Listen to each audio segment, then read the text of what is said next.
This happened a long time ago, but I still remember it as if it were yesterday. It was one of those crisp autumn weekends when the air was sharp and the leaves were a riot of colors. Our group had decided to venture into a forest that straddled the border between two countries.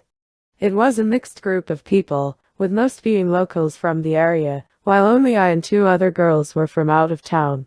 We were excited for the adventure, eager to escape the monotony of daily life and immerse ourselves in nature. The forest was breathtakingly beautiful.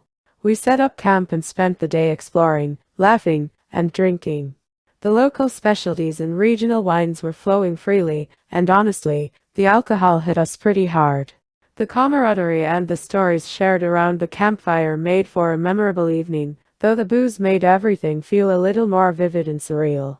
As the night wore on, nature called, and I realized I needed to relieve myself. Since none of my friends were available at the moment, either busy with their own activities or caught up in conversations, I decided to go on my own. I made my way into the forest, the cool night air brushing against my face as I walked deeper into the trees. The moonlight filtered through the canopy, casting eerie shadows on the forest floor.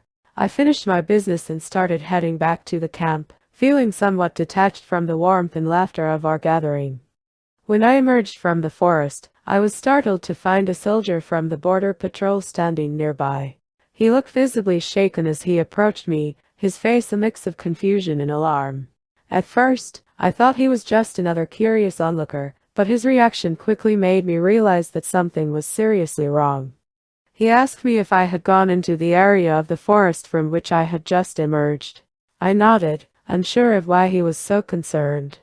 The soldier then explained that I was incredibly lucky I hadn't blown off my leg.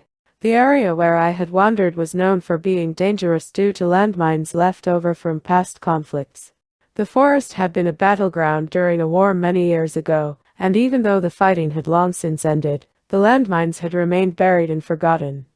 The locals were well aware of the danger and avoided that part of the forest, but this information had somehow never reached me. The realization hit me like a ton of bricks. I was instantly sober, the effects of the alcohol fading away in the face of this new, horrifying awareness. I had been wandering through a minefield without even knowing it. My heart raced as I thought about how easily things could have gone terribly wrong. The soldier's warnings echoed in my mind, each word a reminder of how close I had come to a tragic accident. When I returned to the camp, I was a bundle of nerves. The joyful atmosphere of the evening now felt surreal and out of place. I struggled to find the right words to explain what had happened, but the shock left me almost speechless. I sat down beside the fire, staring blankly at the dancing flames, my mind replaying the events over and over. My friends noticed my demeanor and tried to comfort me, but I couldn't shake the feeling of dread and disbelief. The next morning, the sun rose on a new day, but the earlier excitement was gone. My friends continued with their plans for the day, but I found it hard to enjoy myself.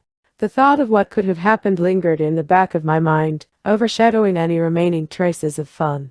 I was invited to another outing in that same forest the following year, but I declined without hesitation. The forest had lost its charm and turned into a symbol of danger and close calls. Reflecting on that experience, I realized how fragile and unpredictable life can be. It was a stark reminder of how easily things can go from carefree to catastrophic. The forest, once a place of beauty and adventure, had become a place of fear and caution. If it were up to me, I would never set foot in that forest again, preferring to remember it as it was before that fateful night, a place of laughter, not of peril.